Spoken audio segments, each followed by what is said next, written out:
Well, welcome. Why don't we go ahead and get started?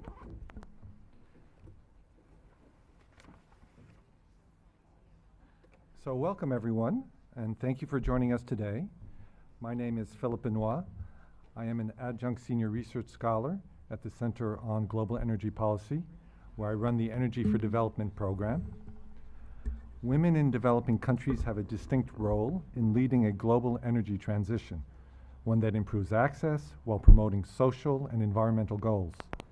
In fact, some of the most daunting aspects of energy poverty disproportionately affect women, notably the 2.7 billion people who still lack access to clean cooking, a function that continues to be dominated by women. In response to this challenge, development organizations have focused their efforts on reaching women, promoting their role in leading the energy transition, and increasing the number of women staff and managers in these institutions. But success, both in terms of impact on the ground and within these institutions, has been mixed. During tonight's event, we're going to talk about women in energy for development with a panel of development practitioners. This event is co-organized by the Center's Energy for Development program and also by our Women in Energy program, which is led by Julie Marino, who's at the back there. Let me say that this event, like all those at the Center, is being webcast live, and the full video will be available on our website in the coming days. And for those of you watching online, as well as people here in the audience, you can ask a question for the panelists at any time using the hashtag CGEP events and our Twitter handle at Columbia U Energy. Before we start, what I would like to do is to introduce our panel, and I'm going to start from the closest person to me and move on down. So first of all, we have a representative from the private sector, Julia Rohr, who's a project manager at Dalberg, a strategy consulting firm working exclusively on international development and social impact issues, where she focuses on global health and gender. She advises foundations, NGOs, bilateral and multilateral agencies, and private companies. She holds a BA from Yale University. Next to her, we have Janina Franco, who is a senior energy specialist with the World Bank. She focuses on Latin America and the Caribbean, as well as Eastern Europe and Central Asia. She joined the World Bank in May 2008. Janina took an unusual path to the energy side because she actually has an architecture degree from the Universidad de Chile. I didn't say it right, but Yes, close you enough. And actually, I think most importantly, she graduated from SIPA in 2007. So welcome back, Janina. And she is going to provide a lot of insights as a World Bank energy expert. Thirdly, we have Eugenia McGill, who I'll refer to as Jenny, if you don't mind, who gives us a perspective both in terms of academia as well as from a development institution. Jenny is a senior lecturer in the discipline of international and public affairs and the interim director of the Economic and Political Development Concentration here at SIPA, where she directs the workshop in development practice. Professor McGill also advises development agencies, and some of her recent projects have included an assessment of gender impacts on the global recession in the Mekong region, which she did for the Asian Development Bank. She also has published numerous pieces, including on the issue of gender, such as gender equality, women's empowerment, and the Sustainable Development Agenda in Asia. She has a JD from the University of Pennsylvania and is also a SIPA graduate, as well as a graduate from Northwestern University, also with a BA from Williams College. And finally, we also have another lawyer, Wafas Ofusuama, who will provide us with interesting perspectives given her extensive experience working for development organizations such as the World Bank. She's an international development expert with over 30 years of experience in the policy, operational, social, and gender dimensions of development. Ms. Ofusuama, Wafas, has a master's degree in law from London University, so you notice a lot of lawyers on this panel. I'm also a lawyer. as well as an MBA from the University of Maryland. She joined the World Bank in 2000, where she worked for many years as a senior gender specialist. She, for example, coordinated the bank's Gender Action Plan, which was entitled Gender Equality as Smart Economics. Wafa's also had the pleasure, and I hope she'll talk about this, to lead a couple of capstone projects here at CEPA. So look forward maybe to some insights you might have on that if time permits. Prior to working at the World Bank, she worked for the UNDP, and she's continuing her work on the gender issue in countries such as Vietnam and the Philippines. So, I have an event script that I have to stick to. Again, for those watching online, this public event is about women in energy for development, the practitioner's view, and we are joined by a panel of practitioners with different experiences and perspectives. Just to present them again, and this time in the order in which they will speak: Wafa Sofusu-Ama, who's a retired senior gender specialist at the World Bank, and like many World Bank retirees, not very good at being retired. As I mentioned, she's continuing to do work on the gender issue in Vietnam and the Philippines.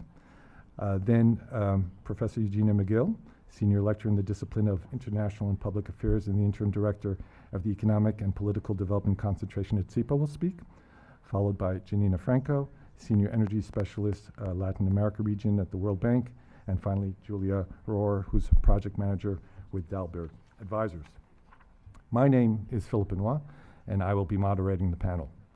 We will start off with a presentation by Wafas and then have a conversation amongst the panelists, and afterwards we will open it up to questions from the audience. For those here in person, if you have a question, raise your hand and we will bring a mic to you at your seat.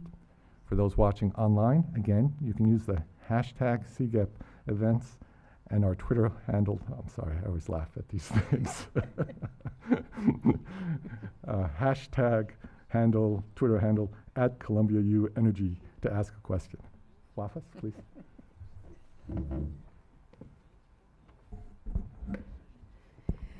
Well, good afternoon, everyone. Can you all hear me? Okay, great. I have this tendency of lowering my voice at the end of my sentences, so I'm going to try to do better at that. Philippe has asked me to talk about women in energy, but I will start talking about gender, come to women, and then try and demonstrate the connections and the interactions as much as I can. And I will try and do that as fast as I can, so the other presenters will present and will have enough time for question and answers at the end, because I think that's the more important aspect of events like this. The outline, and good, I know which arrow to press. The outline of my presentation is this. I'll try and cover 4 topics as quickly as I can. Why gender matters for development, why energy matters for development, going on from there as to why gender is relevant for the energy sector, and then I'll end with gender equality issues in development institutions like the World Bank, the UN, CEPA on the academic side of the development institution equation. Why gender matters, and I want to quickly give you an overview of how the gender equality argument has evolved. There are many dimensions of gender equality, including issues such as human rights, because that's an important entry point, education, girls' education, women's health, access to jobs, livelihoods, etc. There's such a wide range of topics, and I'm sure the other panelists will touch upon those. But the most important thing to realize is that gender equality is important for 2 reasons, because it's a core development topic. One is that it is an intrinsic human right. Because development overall should mean that there are fewer gaps in access, in opportunities between women and men. And that if development goes well, there should be overall well-being for both females and males in their communities. And that's why, from the intrinsic human right perspective, there's a Convention on the Elimination of Discrimination Against Women, CEDAW, that is the basic international human rights document which focuses on ensuring women's access to all those rights. Now, from the perspective of the World Bank, which is where I will be talking, because that's where the bulk of my career has been, that intrinsic human rights argument for why focus on women's equality and gender has been very difficult, because the World Bank is not the UN. It doesn't deal with political issues like the UN. And so that brings me to the second dimension of gender equality, which is that it's an instrument for development. It's an instrument because it can enhance economic efficiency. Just think about it. If you have 100% of your population actively engaged in your economy in a productive way, your economy is more likely to grow than if you deny those opportunities to 50% of the population. Well, women are a little bit over 50% of the population now. So the instruments for development comes from three different pathways. One is through productivity gains, which I touched upon. You know, you have everybody in your economy working on the economy, you have productivity gains. Through improvements in the welfare of families and children. And finally, through more inclusive and representative institutions. And I'll touch on those inclusive, representative issues towards the end of my presentation. That's where we will talk about what role do women practitioners play in the gender equality agenda. Now, gender equality has improved over time once the argument was made that you need to make it an important aspect of overall development. And since that time, women's lives have improved significantly. They've made rapid gains in education, especially in health, in labor force outcomes. That's very, very important. Especially in the second half of the 20th century, the gains have been really very, very fast.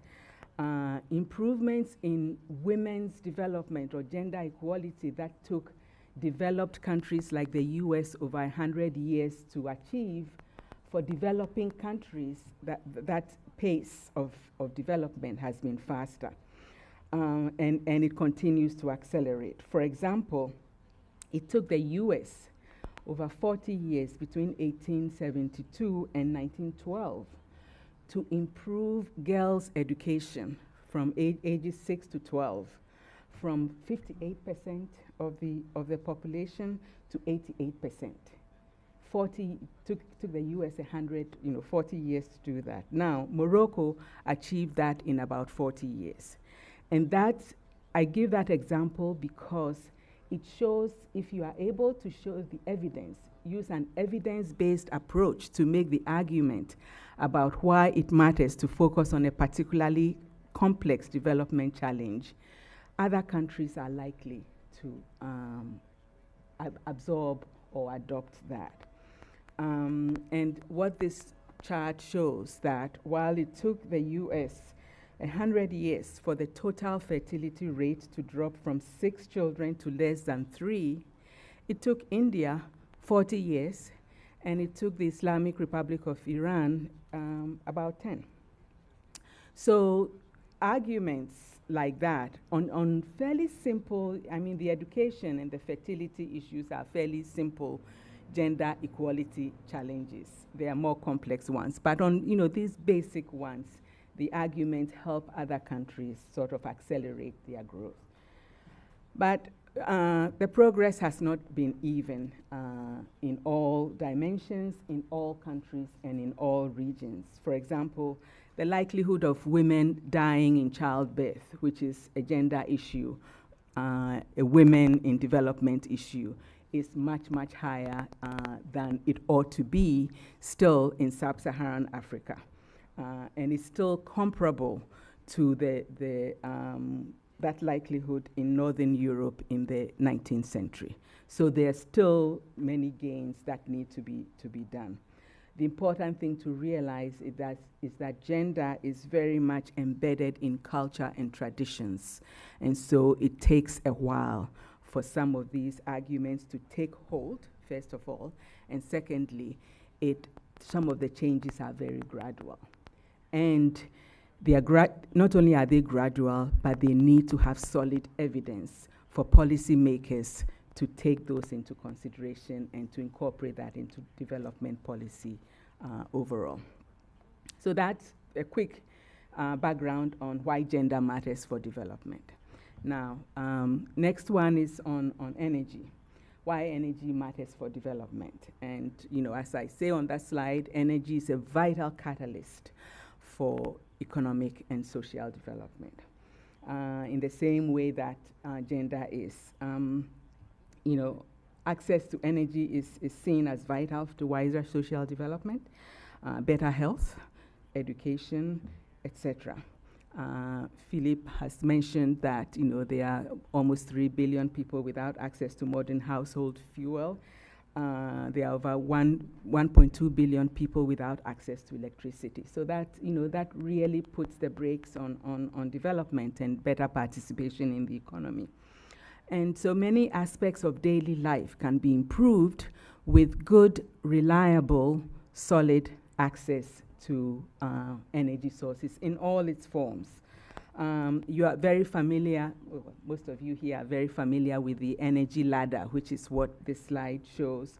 And basically, the energy ladder model shows that it describes the way in which households switch to more sophisticated fuels as their incomes increase, with each step representing a more sophisticated energy source.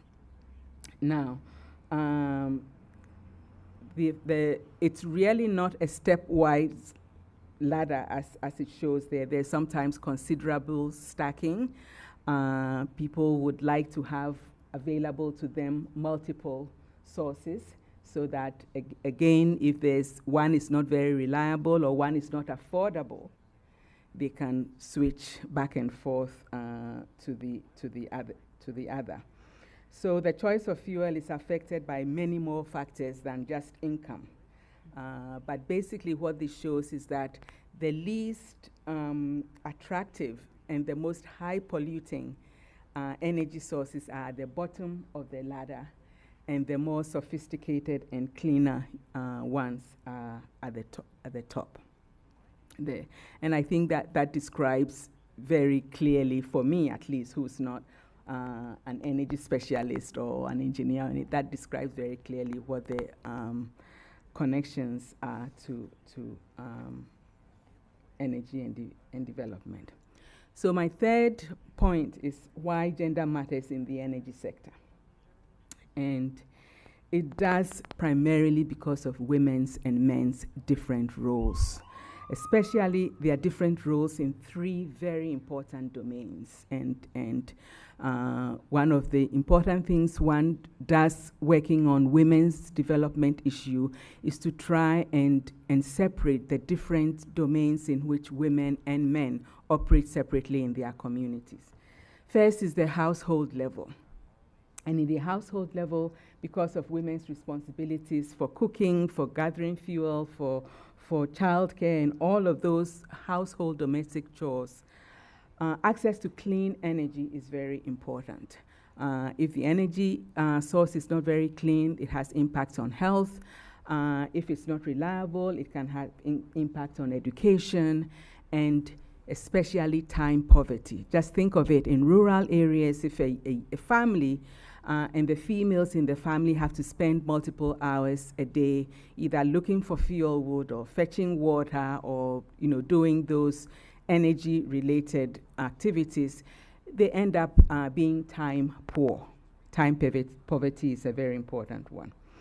And then the second is on markets.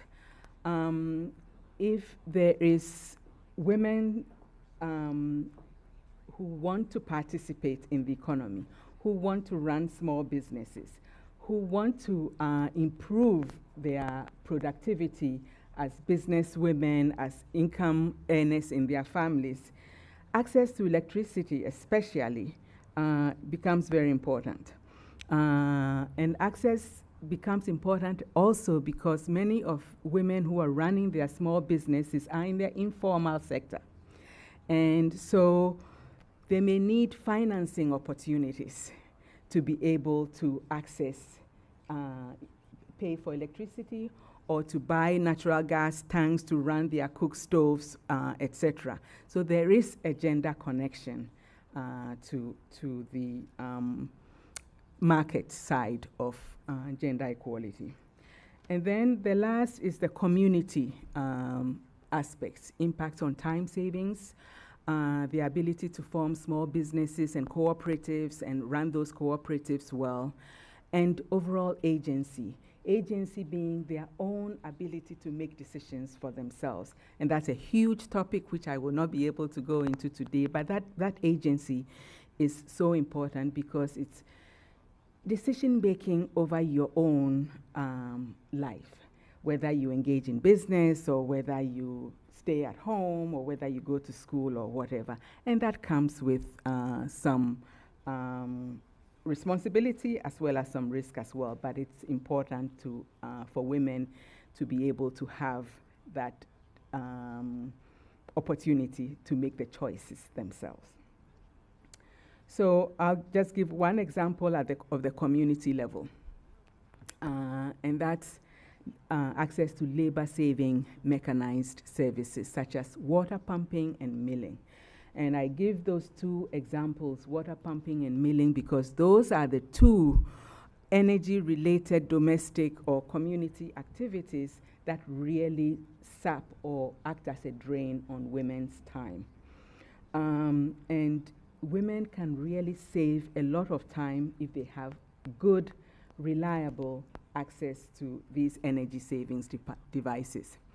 I'll give examples from a few countries. Most of them will be from developing countries, really. Zanzibar, for example, when they had access to electric pumps for water, it really helped them to save about 3 hours per day, just access to those pumping opportunities. In Mali, it was the same, about 2.5 hours, when the grain processing equipment was switched from diesel to electricity. 2 hours, 2.5 hours. In Tanzania, it was almost 3 hours because they saved that time from lining up in queues to grind their grains from diesel grinders to electricity grinders. Now, that time savings, most of them, questions were asked, so what did you use that time savings for? And some of them will say, well, we would then help children with homework, or we could do more work in the evenings, whatever. But they saved between 2.5 and 3 hours, just because they had access to those better energy services. Now, in Sri Lanka, women saved an equal amount of time doing this, switching from these lower efficient energy sources, but they said they preferred to use that time more for social activities or for just entertaining themselves. So the time savings are overall good for women, but how they use those time savings differ depending on where they come from. Now, I have one example from Latin America, and afterwards I'll send the link so Philippe can post it, how one of my colleagues in the Inter-American Development Bank has shown how the telenovelas on television, the soap operas, which women watch, have really been, first of all, because they rely on television, they require electricity, but they do have some very important gender equality and women's life enhancement opportunities, because they can learn from some of the stories that are told on television.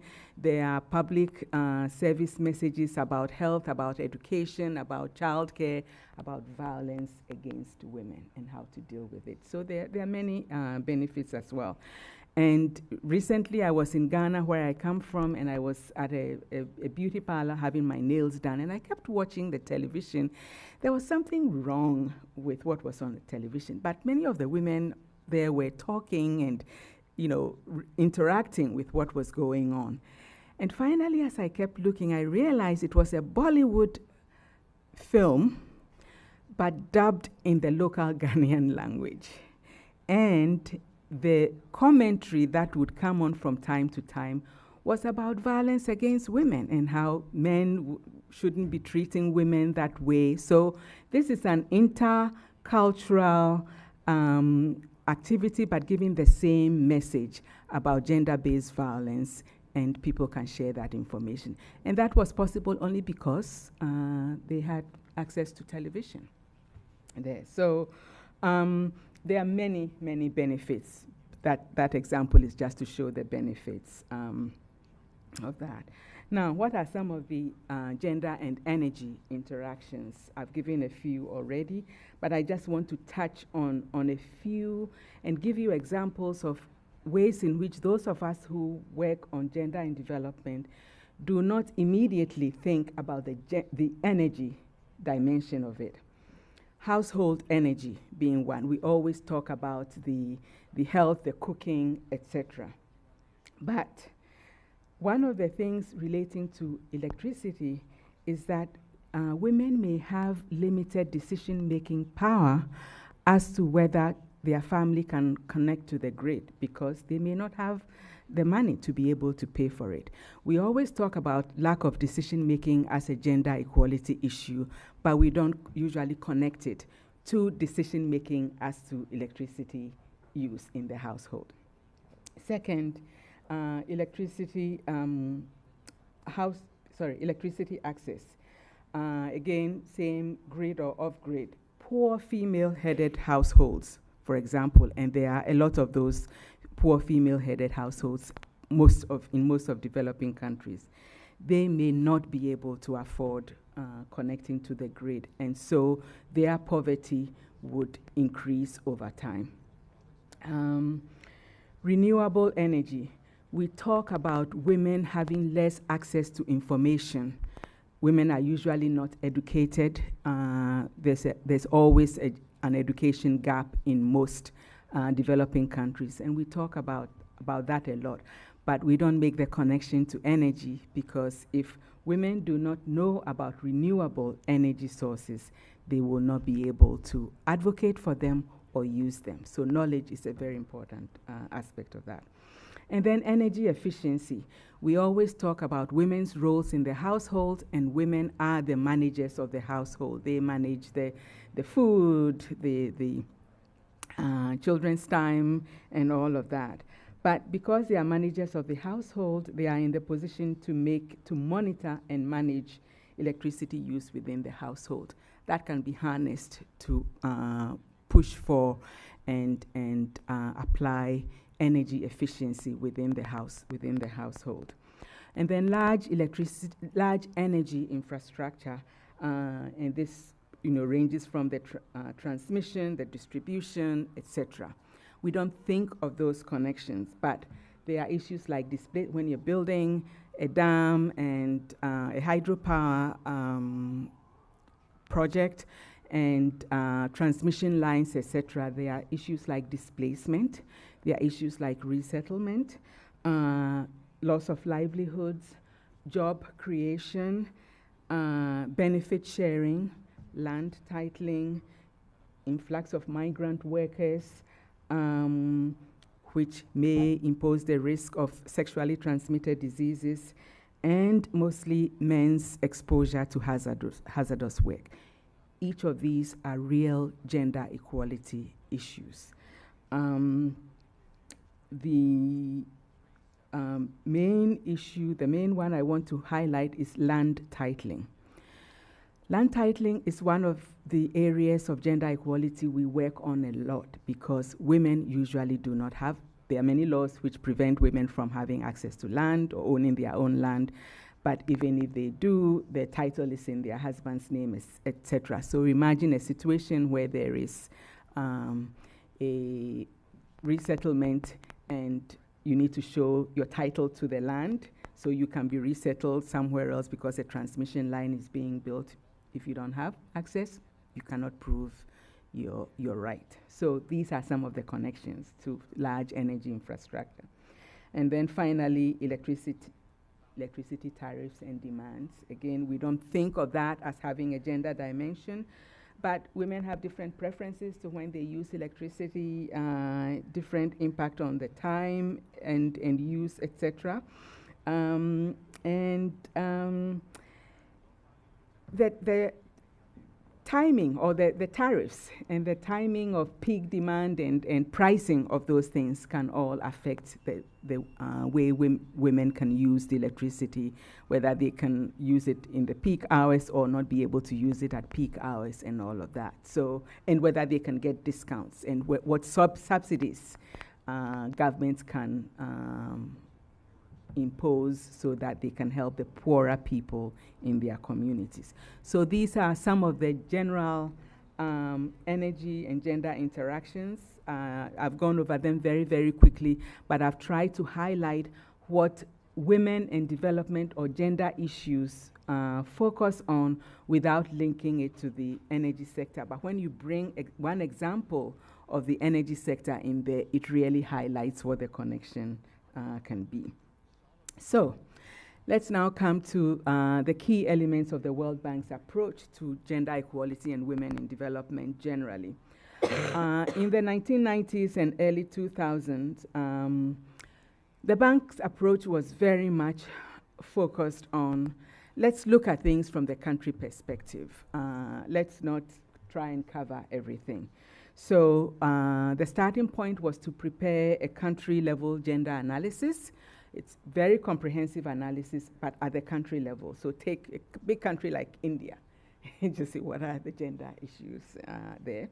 And then integrate the findings of that analysis into policy dialogue with the government. Again, this will be at the very high level of discussion.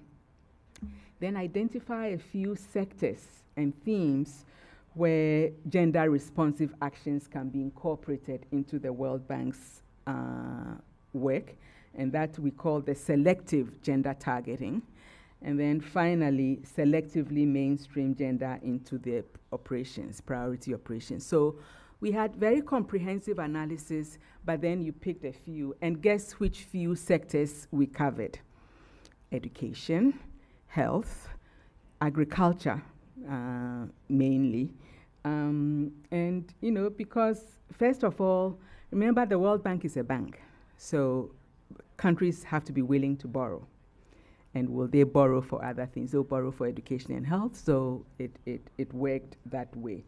There was really very, very little work on gender and energy. And over time, the bank's approach changed slightly.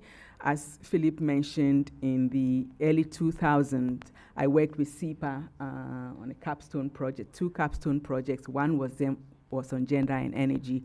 We work on solar panels and helping women to training them on how to operate the solar powered lights, so they could use those as income generating opportunities. So those were small things, but that was the beginning. And we didn't have any funding for that, and that's why the collaboration with different organizations, including the CEPA team, could help with that. Now, we have, I think I moved. We've come to the point now where the bank's gender policy has shifted from the country level approach to the project level approach. And at this point, the bank is supposed to make sure that all projects address gender issue by identifying gender gaps. It's called the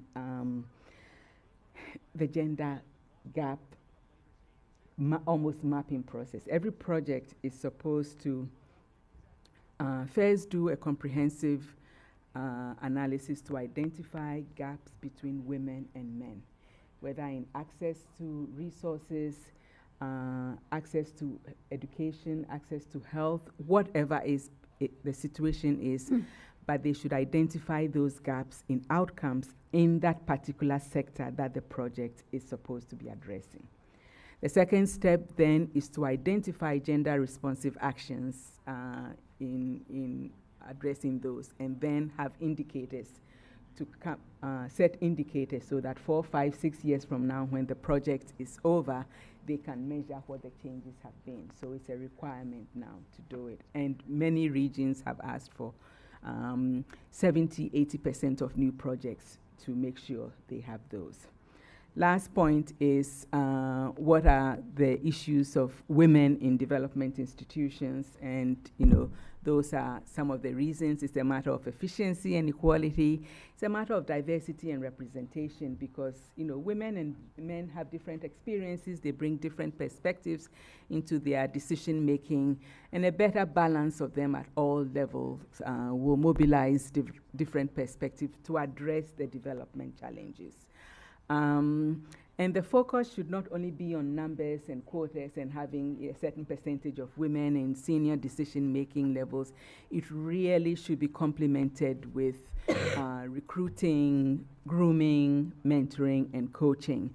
And many organizations now in the private sector have this EDGE approach, the economic dividends of gender equality, and it shows how having women at all levels of decision-making helps improve the bottom line of an organization's activities and overall performance.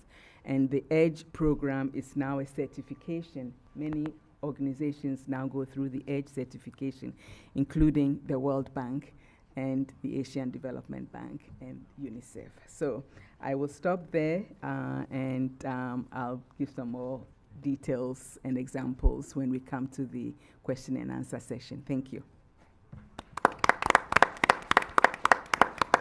Great.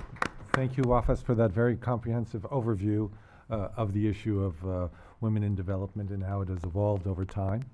Jenny? I guess it's on. It is already. Wonderful. Well, thanks so much to Philippe, Julie, and the Center for organizing this panel, and for inviting me to participate with so many other people working on these issues with such valuable experience and expertise. As Philippe mentioned, I straddle the academic and the practitioner world. I've continued to do some consulting and advisory work while I'm teaching full-time at SIPA, so it's a very nice opportunity to be on the panel with other practitioners, but looking also with a kind of a critical perspective at what we've done well and what we really need to improve on, especially in trying to integrate a gender perspective in the energy sector. So a couple of observations.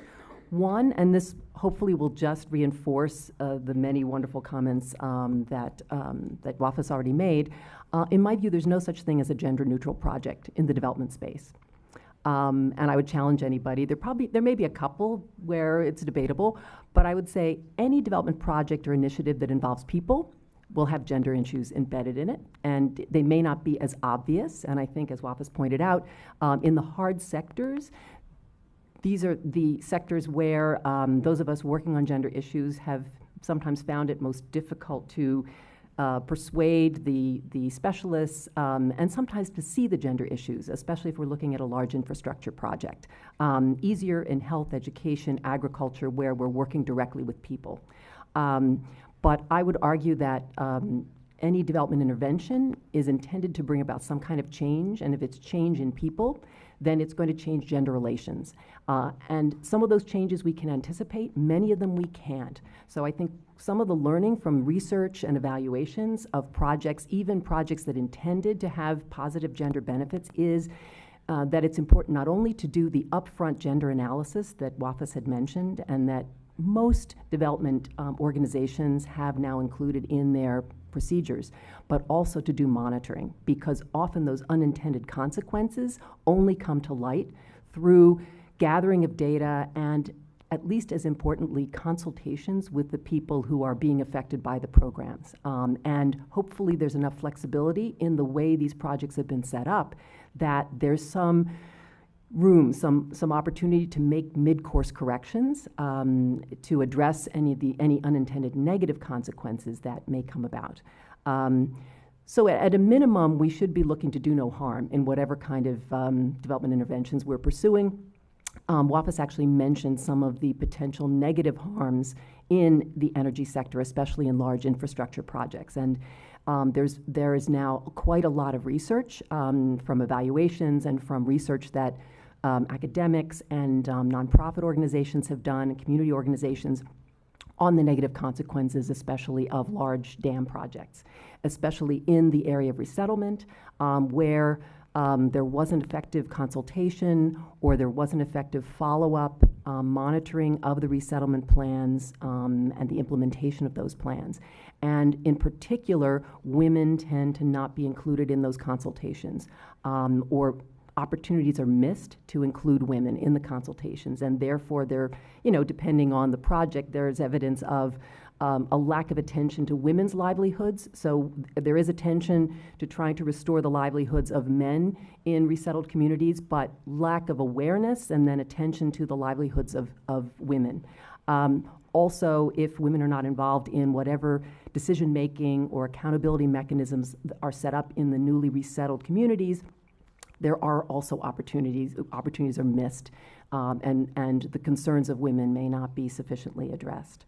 WAFIS mentioned unintended consequences related to the construction of these large infrastructure projects, often the importing of large groups of workers, construction workers, maybe from even another country, often to a remote area that has not had any interaction or much interaction with markets, let alone populations from other settings. And it was really the perception that there were little sex industries that were sort of created to service construction working camps, and lack of protection or awareness of the risks of HIV transmission, as well as trafficking, that led, especially the development banks, World Bank, and I worked on, as a consultant several years ago for ADB, on some research on how to mitigate those risks in infrastructure projects. So as in many areas, we're often learning from our mistakes. We're learning from what has not worked in the past and trying to avoid repeating that. But as WAFIS mentioned, in the energy sector, as in many other sectors, there are also opportunities to actually affirmatively narrow gender gaps and promote women's economic, social, and political status, well-being, engagement. And she mentioned in the renewable energy sector, and particularly, lots of opportunities that need to be tapped. Here, I think it's important that anyone working to try to make sort of positive advances in gender equality in the energy sector to think creatively and use tools like value chain analysis, so that you pay attention to every phase in the delivery of a service like renewable energy, and look at opportunities at every stage to involve women as well as men in the marketing, maintenance of whatever the new technologies may be, recognizing that often in the past, when new technologies have been introduced, especially in more traditional communities, men, just because of their status in the community, tend to capture those new technologies, and women don't necessarily have the opportunity to benefit from them. There are, luckily, a number of resources. So for those in the audience who are interested in getting involved in working in the energy sector, a number of resources have been developed by people from the gender and development space, energy toolkits, gender and energy toolkits. One was developed for Asian Development Bank. I think the World Bank also has developed a number of resources. Oxfam had developed an impact analysis framework for looking at gender impacts of hydropower projects. So you can just Google, gender and energy toolkit, gender and energy analysis, and I think you'll come up with lots of resources. But I would just caution that that's not enough. one of the shortcomings in many projects in the energy sector as well as in other sectors is the lack of consultation with intended beneficiaries, users, consumers, citizens. And so whatever your role is in an energy intervention, I think it's important to make sure that women as well as other participants in the affected communities are consulted from the earliest possible stage. This is why we see so many deficiencies in hydropower projects, even in well-intentioned cook stove projects. The world is littered with failed cook stove projects, and a lot of that has had to do with the lack of consultation and testing with the intended consumers, who are more likely than not women. And so well-intended engineers come up with some supposedly improved device that will address all of the negatives of traditional cook stoves that Wapas mentioned, but don't take into account a local practice, affordability, the taste of the food that's cooked using the new stove.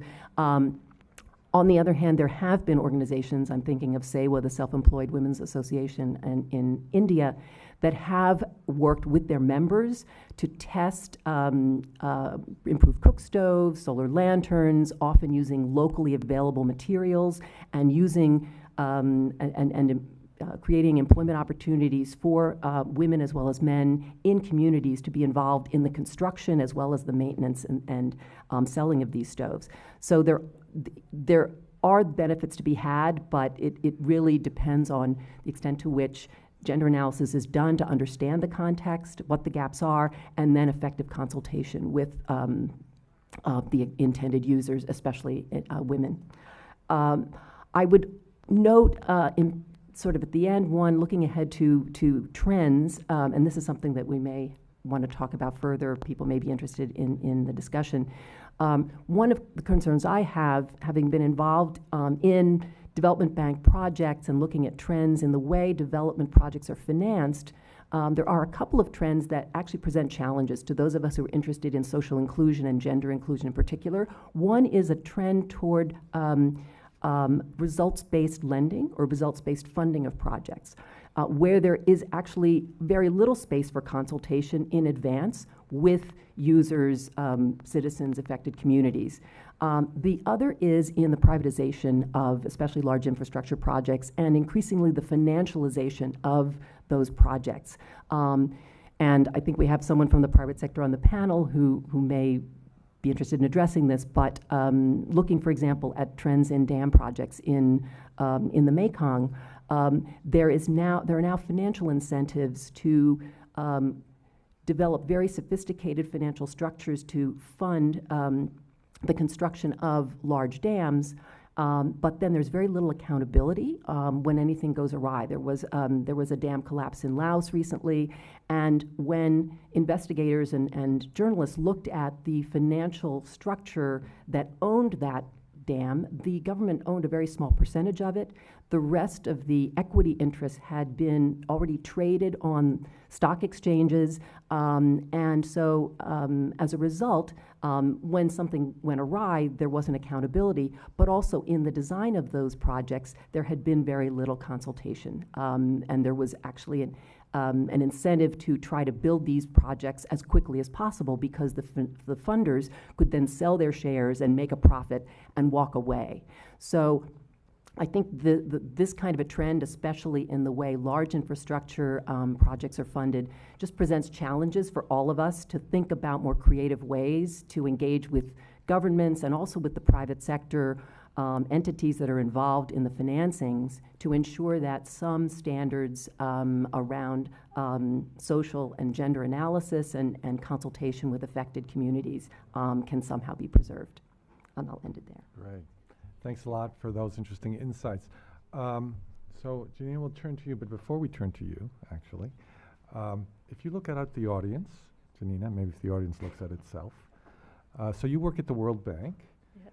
And so I would sort of say, before I ask you a specific question, when you look at the audience, does the audience look like, from a gender perspective, what you see in the energy sector at the World Bank and the managers at the World Bank, and whether that issue in any way is relevant to the work that you do at the World Bank?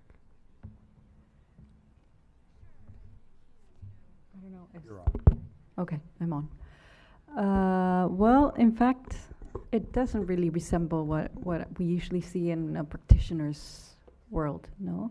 We're usually in meetings with oftentimes me being the only woman and having discussions with 50 men when we go to visit our clients and trying to assess their needs. But I would say in the World Bank, there is a more balanced gender perspective. It depends from where you come from. So when you compare yourself when sitting with 20 people and you're the only woman, and then you compare yourself in a management meeting at the World Bank in the energy sector where about 40%, 30% are women, it's not so bad, no? It's been an improvement from what you see with the clients. So thank you, everyone. Thanks for the question, and thanks for these inputs. They're very useful. I was asked to bring a practitioner's lens, and oftentimes what you see in the real world differs a lot from what could be ideally done. No, the energy sector is quite a male-dominated sector, and as I was saying in various meetings, you're the only woman, and I think there's a reason for that, and there's a reason that comes from the very beginning of when women are doing schooling and everything. According to IRENA, women in the renewable energy sector are only 32% of the workforce. And if you take all the administrative work and you put only the women that are working in science, technology, or the most core renewable energy, it's only 28%. And that is compared to about 48% of the women in general working in the workforce. So there's definitely this male domination in the energy sector, which comes from engineering schools, which I'm sure there's this trend that, for example, in New Zealand, 80% of graduates from the health sector are women, whereas in engineering school it's less than 30%. So, and then if you extrapolate this to the boards of energy utilities, it's even less women that are there in the decision-making level, no? According to the IEA, female board members of the 200 largest utilities, only 5% of them are women, no? In my country where I come in Chile, it's of all the board members of not only of the energy sector, there's only 21 women in the board. And this is a country that has had a woman president and has various ministers of energy or environment being increasingly being women. And we see that a lot in the region, but it's still not enough. There are barriers to entry. There's barriers to remaining in the sector and to escalating in the career. And I think it's important to think about it because there are benefits of having a more diverse group working in the energy sector. There are various perspectives that come out that complement perhaps the perspectives of men-only groups. And I think in general, there is a tendency to listen more to different perspectives, and therefore I think it helps in building collaborative teams. So I think a balanced gender representation really helps build a better sector, but also it helps in poverty reduction and shared prosperity, no? As both Wafa and Jenny said, and that are also the twin goals of the World Bank. So in this sense, since 2010, 2011, more or less, that's when gender indicators were introduced on every energy project that we work on at the World Bank. And as these may be very obvious in terms, if you're working in rural electrification, in off-grid access projects or cook stove projects, it's not so obvious how these gender indicators can be built into this hardcore energy projects. And when you have multiple needs and you've been stretched by different parts and you have to add another core indicator, which was the gender, I think there was a lot of resistance, no? To include them in the general more hardcore projects, because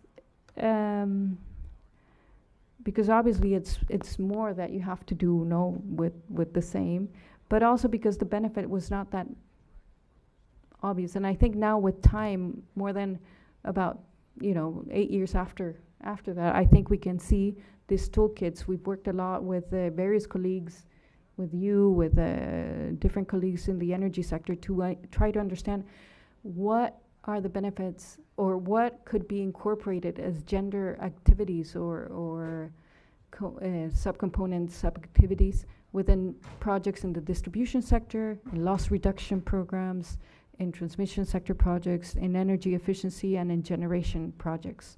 It's not evident. For example, in energy efficiency, you can do trainings for, if you're doing energy efficiency in retrofits in hospitals or in schools, you can actually train the people to really understand how to use the energy better. But also, we have included activities on developing STEM activities, science, technology, and mathematics activities to the different levels, to the primary level, elementary, to middle school and high school, and you can have kids working on some science experiments, solar ovens, and then all the way up to training them technically so that they're able to do the energy audits in the schools where they are. So I think all those activities are really opening the way for girls and young women to really focus their attention on the science and science world, and energy world. And I think these are important opening barriers that we can try to include in the projects. In terms of the generation project, there's a really good example that I can think about in a concentrated solar power project called Cerro Dominador in the north of Chile. This is a project that is 100 megawatts of PV, solar PV, and 110 megawatts of thermal solar CSP, and it's a large-scale project. It's a huge investment, and they had financial difficulties. They got another buyer to invest, and they decided to do this mirror program that was focused on training women of the locality as part of their local development outreach to ensure that the community was really part of the project. And they thought, why don't we really focus on women, no? And they trained, they had to include 20% of their workforce to be women. So they trained 50 women. They gave them all the technical skills, and they decided that these women would be trained to assembly the mirrors for these plants. And these mirrors are large. They're 12 by 12 meters, so they must be the size of this grid here, no? And so assembling a mirror of that size, and it needs a huge metal structure, I mean, it's really hardcore, heavy machinery work that in general, there's this conception that it's a men's job and not really a women's job. And these women really have worked hard. Some of them have become technical leads that are managing 120 laborers doing this work. And they're in the plant building it, but then they're going to remain there operating and maintaining it. And to the developers, this has been a great change because they find them much more motivated. They have less absentees than the male workers, so their productivity has actually increased. So this is a good result from an economic point of view. For the women, on the other hand, it's been an opportunity. No, it's been an economic opportunity for them. These were women that were cleaning houses or being in the house, and now they've gained this technical skill that can enable them to have a higher salary, but really prove to themselves that they can do something. This has really empowered them. They can do the same labor as men, and they're actually being respected and valued equally. So to me, this is really an example of how incorporating gender-focused activities in these core energy projects can really bring development. And so I think it's an opportunity.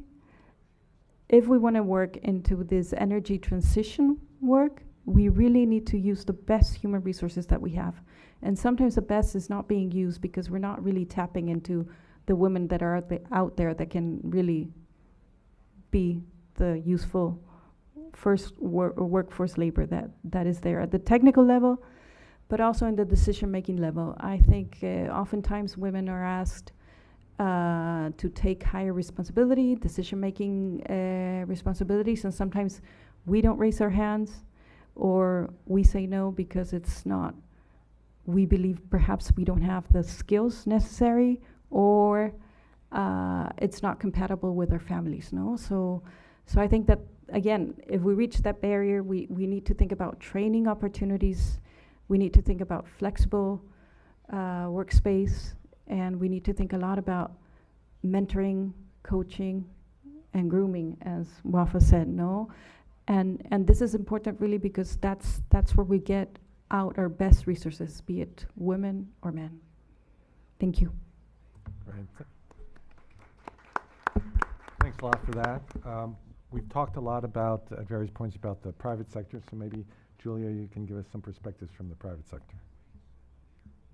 Sure. Is this on? Can you hear me? Yeah. Excellent.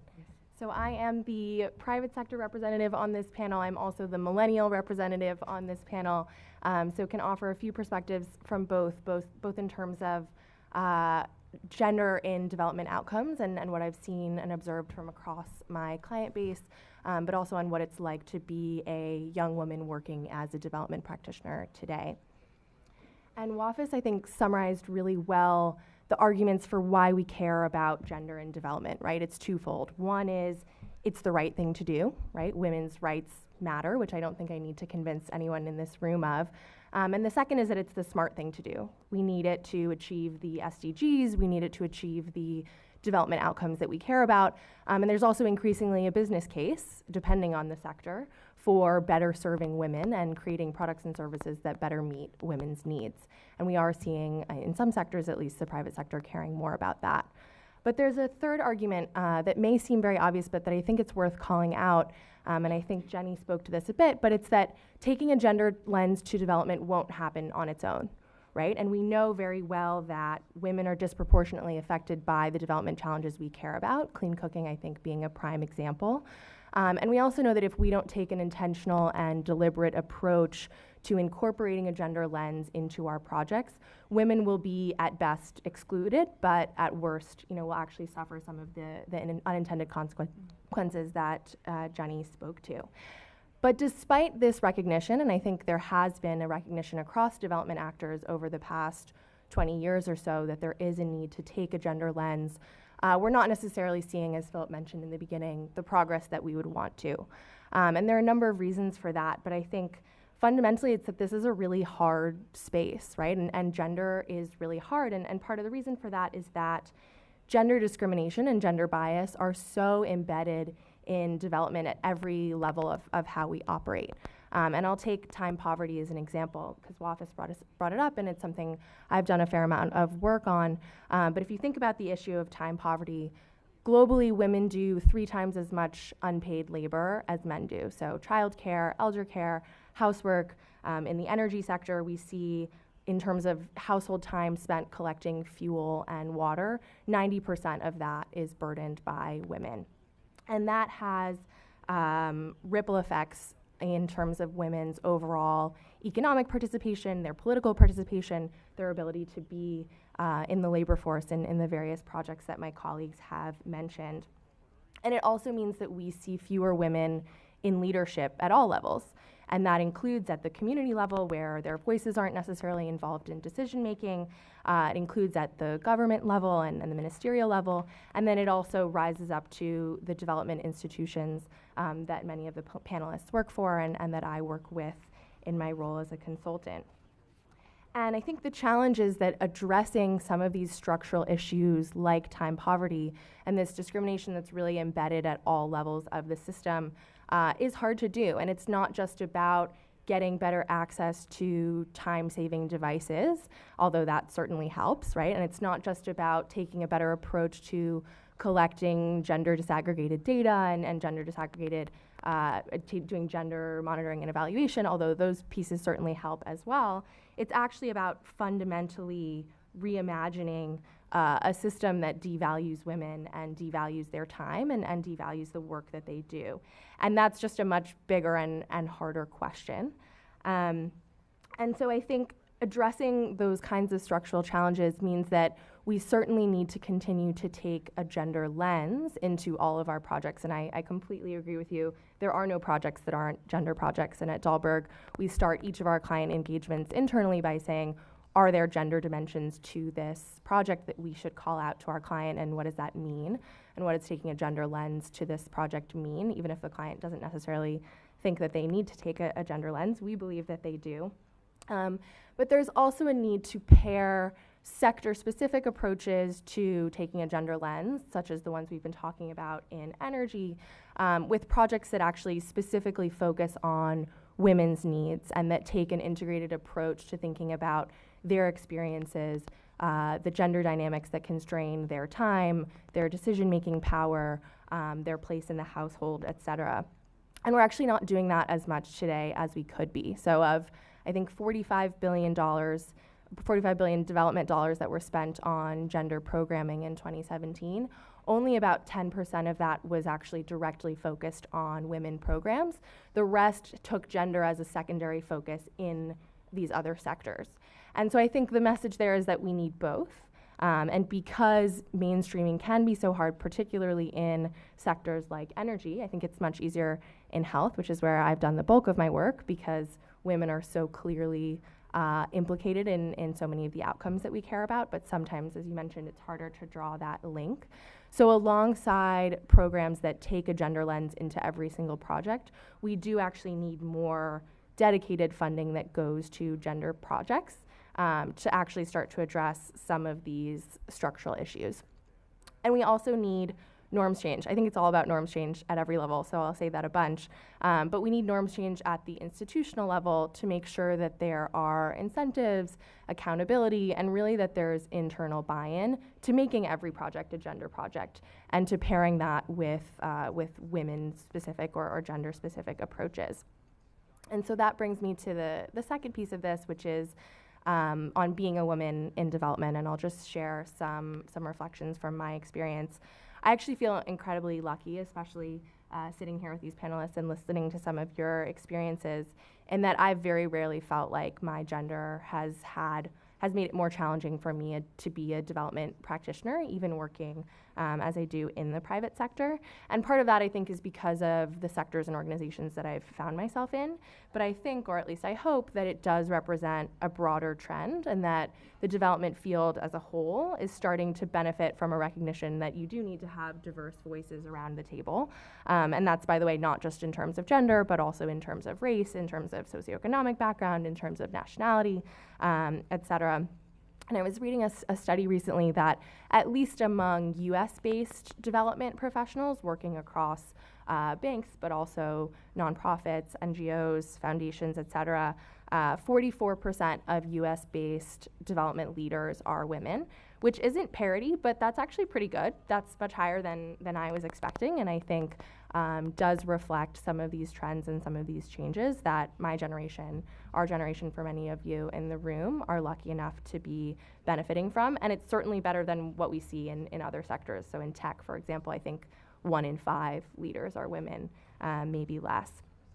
And I actually work at a company at Dahlberg that's 50% or greater representation of women at all levels, including at our leadership level, which is quite unusual, I think, particularly for the private sector and for private sector consulting firms. And part of that, I think, is because we're a development-focused firm, and so there is some convergence of those trends there. But the story I always like to tell is, our global managing partner, who's the equivalent of our CEO, is a woman, and she was actually elected to GMP when she was 6 months pregnant. And so to me, that's a testament to how the firm thinks about gender, or rather doesn't think about gender, right? Nobody hesitated, or at least maybe there were discussions, but in the end, the outcome didn't matter, right? Her gender, her family status didn't affect what she was able to achieve. And with clients as well, and this I think is because I work in the health space, not in the energy space, but I often find myself in rooms where there are more women than men, whether that's at the Rockefeller Foundation or the Gates Foundation or USAID. And that I find really inspiring and a sign of progress. That's, of course, not to say that there haven't been moments when being a woman, and especially being a young woman and a young-looking woman, has made it harder for me. I'm sure you've all been in meetings where someone, rather than turning to you, will turn to the male in the room, even if that male is more junior than you are. I'm seeing some nods on the panel here. Or where you're in rooms where your point isn't recognized or validated until it's repeated in a louder, more booming voice. But that said, I do think that we are coming of age, or I'm coming of age in a really exciting time to be a woman in development, particularly because I've had access to such phenomenal mentorship. A couple of you mentioned mentorship as a key piece of this, and I think having women who can both help show you how to navigate some of those gender dynamics, particularly in the more tricky sectors or the more tricky organizations, but also having mentors who can show you that there is really a path here through the future is inspiring and is exciting. And I think, and I hope that that wave of this next generation of female leadership as development practitioners will have spillover effects into our ability to take gender lenses and gendered outcomes into account in our work. Although I think the jury still may be out on that one. So I will pause there. Great, thanks a lot. So why don't we open it up to the audience for any questions that you might have. What I would propose is we'll take 2 questions at a time. So if anybody has a question, if you want to just raise your hand. Well, okay, please, in the front. Thank you for volunteering.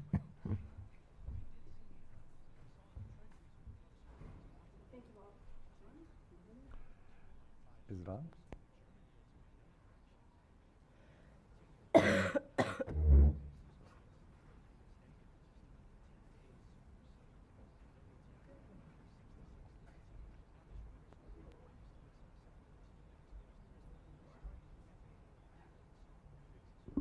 Yeah.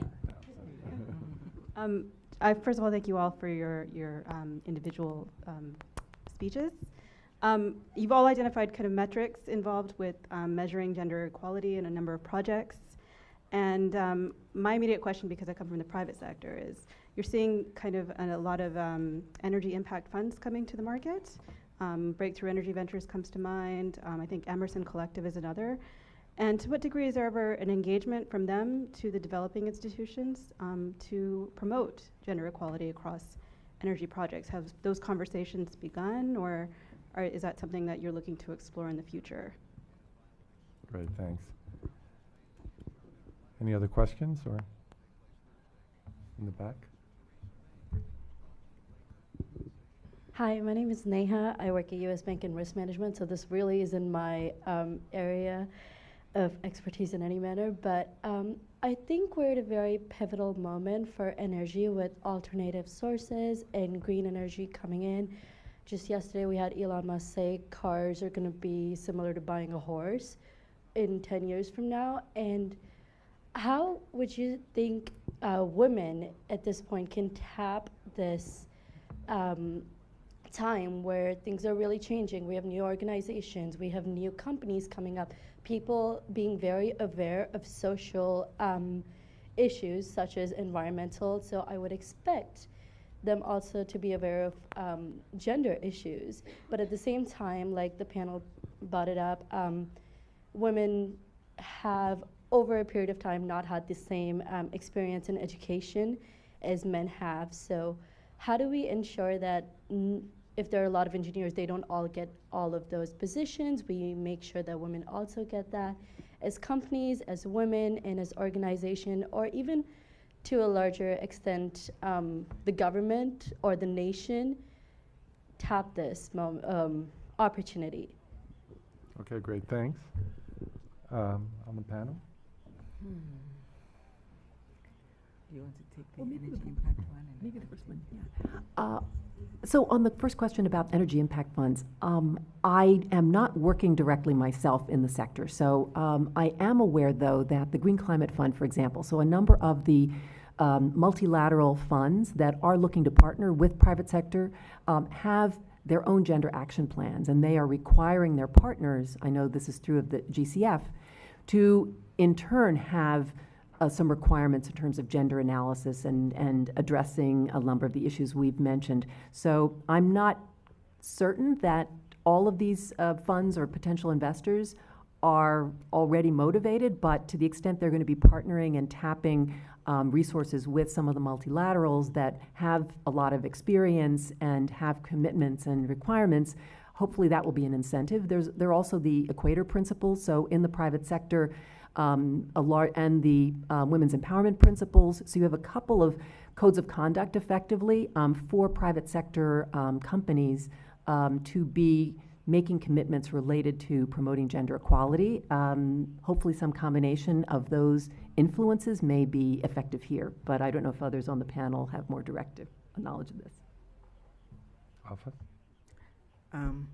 No, I don't. I think you've mentioned the principles that guide development organizations, not only the multilateral ones, but the private sector ones that partner. Because most development projects are not just run by one organization. They have multiple partners in government, in the private sector, etc. So those principles are sort of mutually accepted principles to guide them, and I think you touched on them, but I don't have any additional insights into that.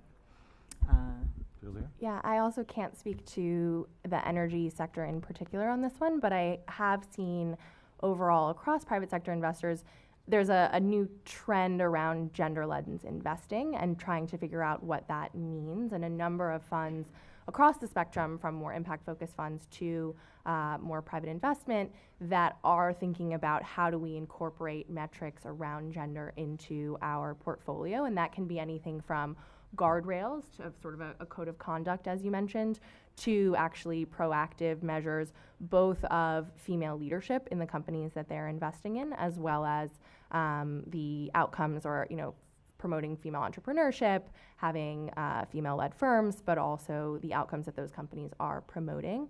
But I think there's still a lot of work to be done, as you mentioned, around defining exactly what those metrics are to incentivize also others to follow this trend. I think I'm going to take the second question. And how do you think that women can really tap into all this technology, new technology, green technology that's out there? I think it's really about building capacity in the women and training them and giving them the skills, the knowledge, the technical skills and knowledge. This program that I was talking about, of having women gain those technical skills and be the operators and actually be the taking a lead in the operation and maintain technical lead in this and leading teams of 120 workers, male workers, mostly.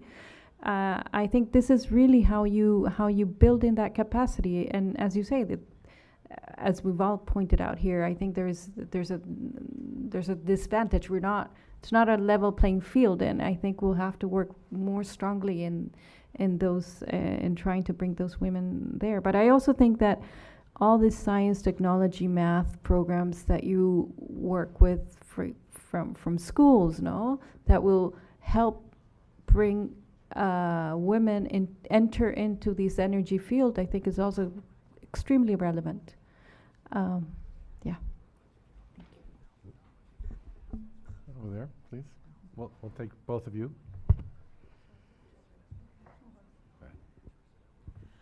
I was just wondering about the importance of men and the buy-in of men on gender, particularly in cultures that the leadership of men is ingrained, and Western society imposing their equal gender perspective on these societies, and how you see development programs happening, and when they're successful, the men then take over. There was a grain project, I think it was in Mali, where it was so successful after the UN left, then the men went, oh, this is successful, we can take over from now. And then the women were pushed off the project. How do we even, I don't want to say combat that, but how do you take that into account when you're doing development projects, this very ingrained attitude that the paternal hierarchy will just sit there? Oh, hi. Thank you for all of your speeches. Something that I was just curious about was what level of development is most pressing or should be looked at more closely, because I think that in the presentation we talked about Mali and water pumping, and I think that level of development, but we also talked about countries that are trying to develop so fast that sometimes it gets to a point where it's not benefiting the community. And when I think of that, I can't help but think of China and how they're trying to develop, and sometimes to the detriment of the people who actually live there. And I think that the levels of development between those two communities, Mali versus China, which is a little more developed, are really different. So I was just wondering through what lens or what your focus is exactly. Thanks. Right, so two important questions. Women in development versus gender in development, I guess, something we talked about before. And then also how this plays out at different levels of development. So I don't know, who wants to start? So I can start with the question on men, and I'm glad you raised it. We were actually just chatting before this panel about, is it sacrilegious if I mention men? But I do think it's really critical, because this isn't just about women in development, it's about gender in development, and you cannot empower women without taking into account men's role and frankly without having men at the table and on board. And so I think there are a couple of different levels to your question. I think at the field level, and your comment around sometimes the men just take over, that to me underscores the importance of not just having projects where women are involved and where there's a gender lens, but also having projects that specifically tackle some of these norms and gender dynamics that are happening at the community level. And that's really hard to do, but there are some examples of organizations, Pro Mundo is one that comes to mind, who work with men and women to actually start to change some of these norms and change the ways that men and women interact in the household and in the community. And that's obviously a really long game. That's really hard to do and is going to take a long time, but I think until we have those approaches, all of the great work that we're doing to try to mainstream gender into whether it's energy or health or education or something else isn't going to take off in the way that we want it to, because those norms are always going to hold us back. And then more at the institutional level and at the leadership level, I think female representation in leadership is incredibly important, and that's a huge win and a huge gain when you do have it. But it's not just about having female leadership, it's about having feminist leadership. And both men and women can be feminists, and you can have women who aren't feminists and men who are. And so I think it's really about having those champions within the institution, whether they're men or women, who are really pushing to take gender into account. No, I think I agree with what Julia just said. This is also about the norms, the institutions, and really working with them to make the change.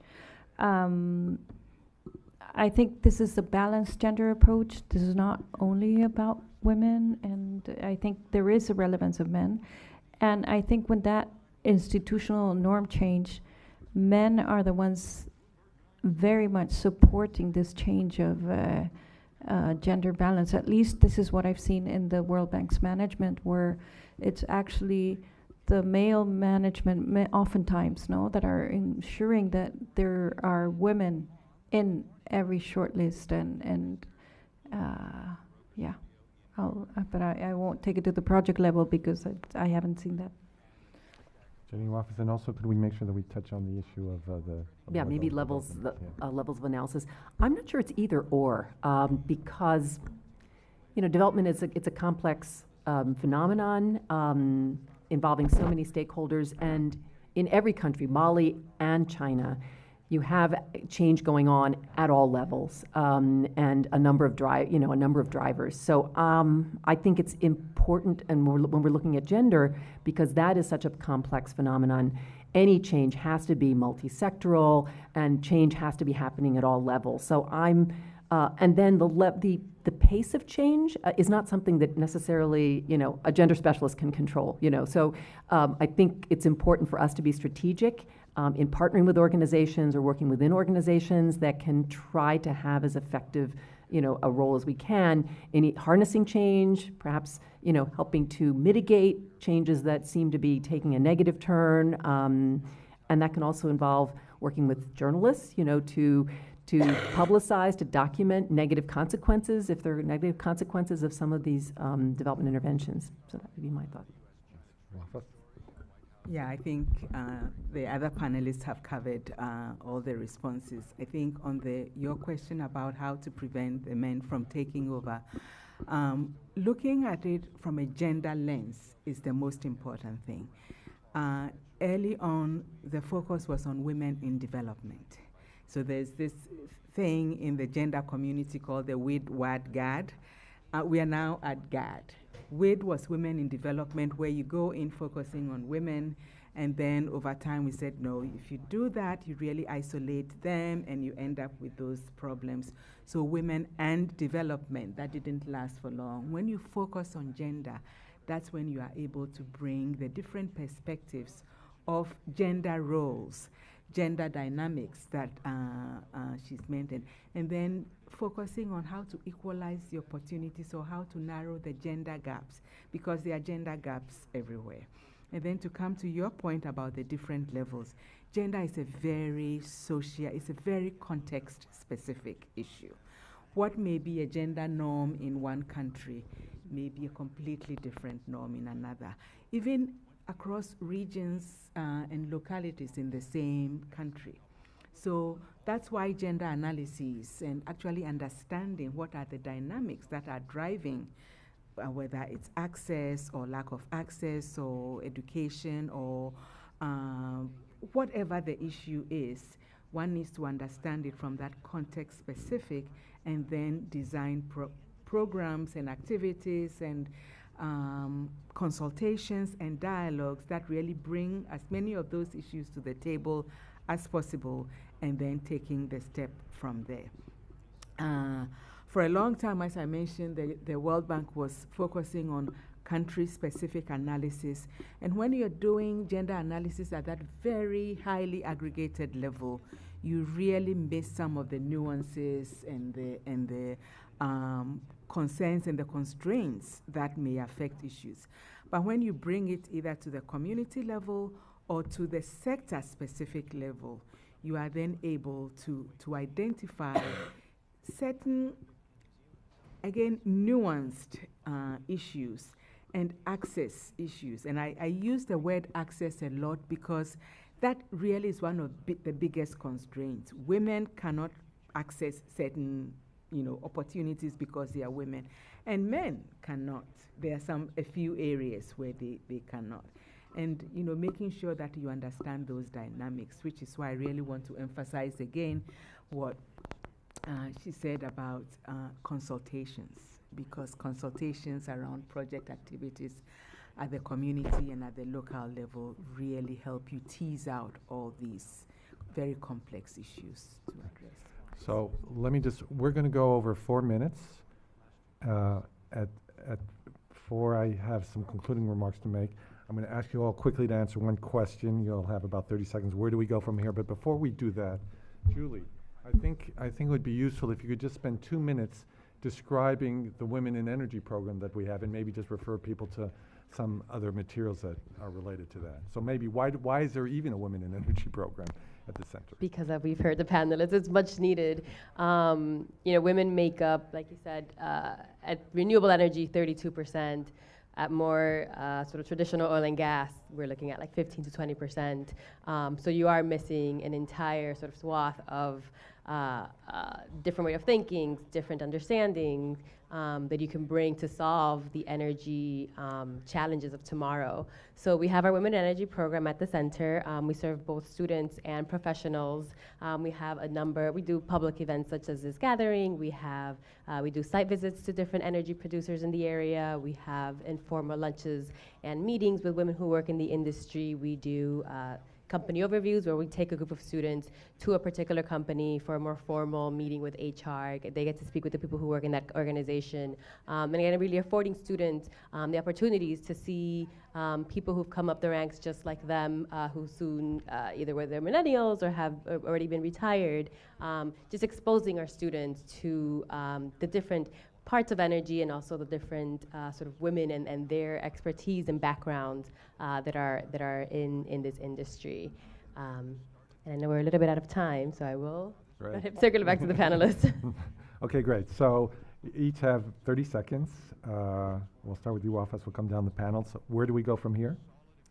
I think for me, we've come a very long way. And we've done very good work on making the business case that gender equality matters for development. We've really come a very long way. The next step is to actually quantify that. Quantify that with very good analytical identification of gaps between males and females, why those gaps exist, for what reasons they exist, whether it's social reasons, budget reasons, really do a detailed analysis, and then also come up with very good indicators to measure progress. And that means building a good database. We don't often focus on the gender data, gender statistics across sectors. We are very good on the health and education sector, but I think now is the time to move into the hard sectors, build up the database, and come up with very good evidence-based reasons why we should address this. And that means really good evaluations of the impact of some of the work that we do that can then inform work as we go on. So for me, the analysis of gaps, why they exist, and coming up with data to support them. Okay, great. Sorry to interrupt. I know they're not going to let me moderate again if we go too much longer, so really 30 seconds if possible. Jenny? Okay. Just two things to build on comments have made, especially Julia's point about norms. I think when you look at Sustainable Development Goal 5, the new global gender goal, we've addressed many of those gaps that Wafas mentioned. It's sort of the first generation of efforts to address gender inequality. We're now facing the stickier issue of norm change. And I think that really is going to call for more creative approaches, broader coalitions, especially working with civil society, social media, to try to kind of engage. And I think this is where the younger generations globally will be taking the lead in helping us think differently about roles within families, roles of men and women in the marketplace, in government. So that's one thing. The other, I mentioned my concern about finance and how development projects are financed, and that's a more technical issue, but I do think for those of us working, especially in hard sectors that involve a lot of private sector participation going forward, we're going to need to think more creatively about how to harness some of those the gender lens investing principles, some of the other global principles, and working with private sector partners to educate them and to get buy-in for their support in the work ahead. Janina, 30 seconds. 30 seconds. No, I think I agree. We've come a long way, I think, but still there's more to do. For me, coming from the energy sector, being in the technical side, I think it's a lot about bringing more women into the sector, retaining them. That's a big part of the challenges that we face. Building this ecosystem that supports this professional life, and that women want to take more responsibility and decision-making role. I think that's important if we want to have a more diverse vision, or a more complementary visions and making decisions in the sector. So yeah, that's my 30 seconds, I guess. Right. Julia, half a minute. Sure, I completely echo everything that's been said, and the one point I would end on is that I think there's a real opportunity now, because there's so much energy around gender and development overall, to really broaden the tent of actors who care about this and who are working on this. Let's make that business case, let's make that impact case, let's engage the private sector and make sure that they see women as consumers to serve. Let's engage private investors and make sure that they're taking gender metrics into account in their investing practices and principles. I think there's really an opportunity to make this a broader coalition and to reach out and start to build some of those partnerships, so that this doesn't just become a kind of technical exercise that's happening at development banks and development institutions, but really something that becomes broader. Great. Well, thank you all again for joining us. As I mentioned, the full video recording of this event will be available on our website in a few days. This is one of a number of great events we are hosting in the coming weeks. Our next event in New York City will be a book talk on Putin's World, Russia Against the West and With the Rest by Angela Stent, which will take place April 30th from 6 to 7:30 p.m. at the CGEP building in room 1501. It'll include the author, as well as Alexander Cooley from the director of the Harriman Institute, and John Elkind, who's a senior research scholar with the center. And before we depart, I would like you all to join me in another applause for the excellent panel and the wonderful insights.